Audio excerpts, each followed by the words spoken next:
Now, shock and awe moments are not typically something that I experience in a supermarket. But recently, I had an experience that I have to share with you, my rock stars.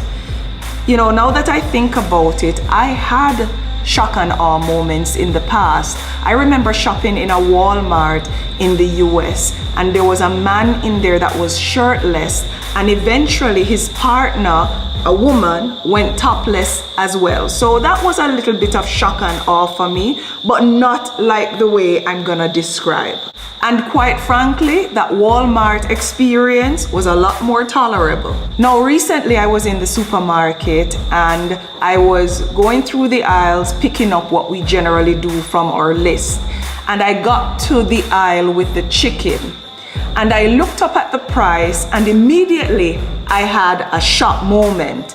And I took out my calculator based on the price per kilogram that I saw, and I did the math quickly, and I realized that the chicken that I bought only a year ago for $60 or the equivalent of 9,000 Jamaican dollars per bag was now selling for $113 or 17,000 Jamaican dollars per bag.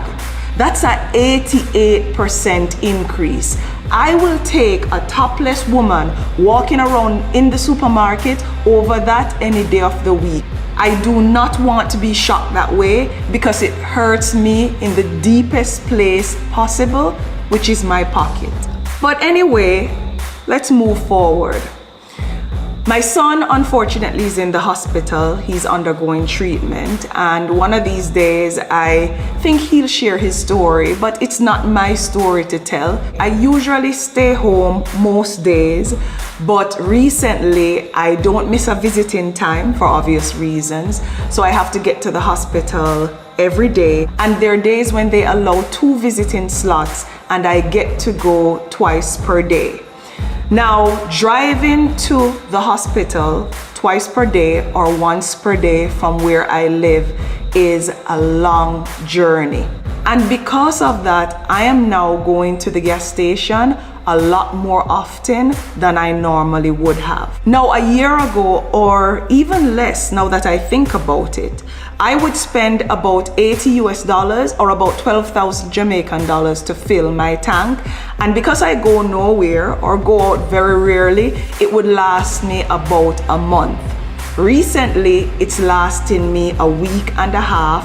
And now, instead of $80 to fill my tank, I'm spending $150 or the equivalent of 18,000 Jamaican dollars. That is also an 88% increase in petrol. Now, if I didn't know any better, I would think that this is a conspiracy because chicken is up 88% and traveling or petrol is up 88%.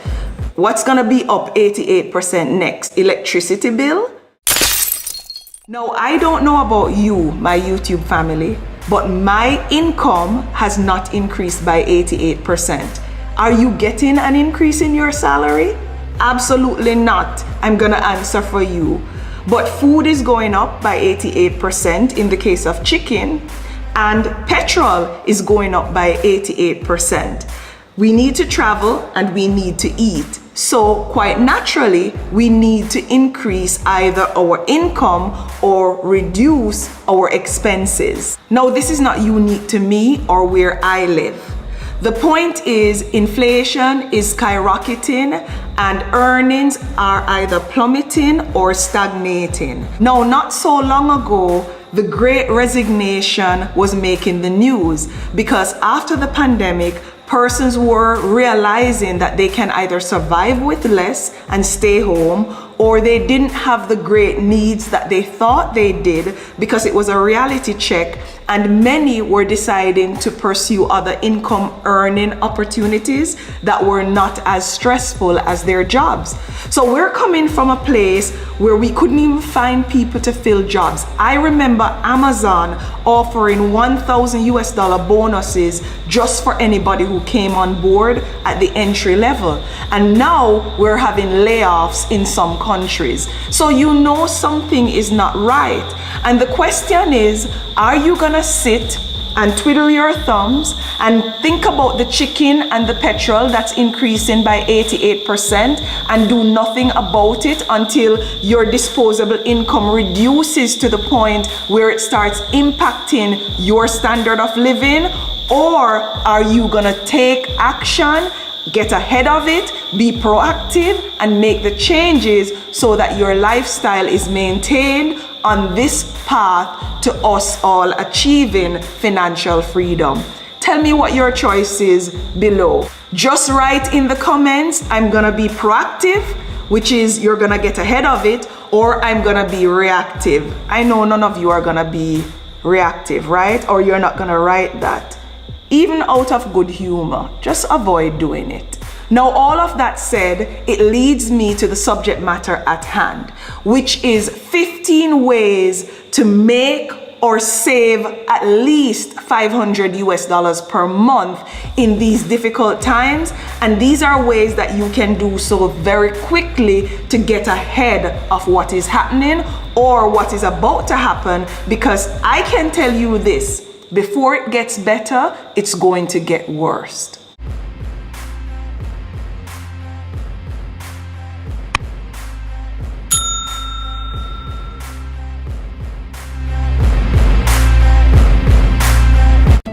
Welcome back to my channel, my YouTube family. I am Odetta, and I'm here to talk to you about your personal finance on this path to financial freedom. Thank you for always coming back, and thank you for the kind and encouraging comments that I'm seeing. You know, I read all comments and I respond to every single one, even if it's with a smile, and I appreciate you sharing your thoughts in the comments. In addition to commenting, please remember to like the video if you find value in it. As a matter of fact, go ahead and like it now, because you might forget. If at the end of the video you realize this was just a bunch of crap, then you can go back and unlike it. And unlike it. Let me get that right. Now, if you're not yet a part of this amazing family of rock stars over here on YouTube, please hit the subscribe button, and we look forward to welcoming you. Now, I must confess that some of what I'm gonna share today completely contradicts with my values and some of my principles as it pertains to money management, because I'm the person who, in the video here about 18 lies that they told us that's keeping us broke, said that when times are difficult, you shouldn't focus so much on cutting back as much as you should focus on increasing your income streams or earning more money. So some of what I'm gonna say is borderline that, but it's only because you need to do something temporarily to make adjustments before moving forward and claiming or earning additional sources of income. Now, the 15 options I'm about to share will either increase your disposable income or cause you to earn more. The point is, whether it's one or all of them or a few of them, you will have the ability to earn at least $500 more per month, or to have indisposable income at least $500 more per month, so you can help to offset the increases that are here today and the ones that are coming. Because don't for a minute think that these increases and this inflation is not gonna continue. Now, the first option is to refinance, consolidate, or renegotiate your debts. Now, let's start with the renegotiation. So when we, for example, took out one of our mortgages, we had an interest rate of 9%. Now, as things continued to change in the market and interest rates started to go down, we went back to our bank and we renegotiated our mortgage and got it down to 7%. When the interest rate on our mortgage was at 9%, we were paying about $2,000 per month for our mortgage. When we renegotiated, we were saving about $300 and paying about $1,700. So our cash flow increased by $300 because we went in and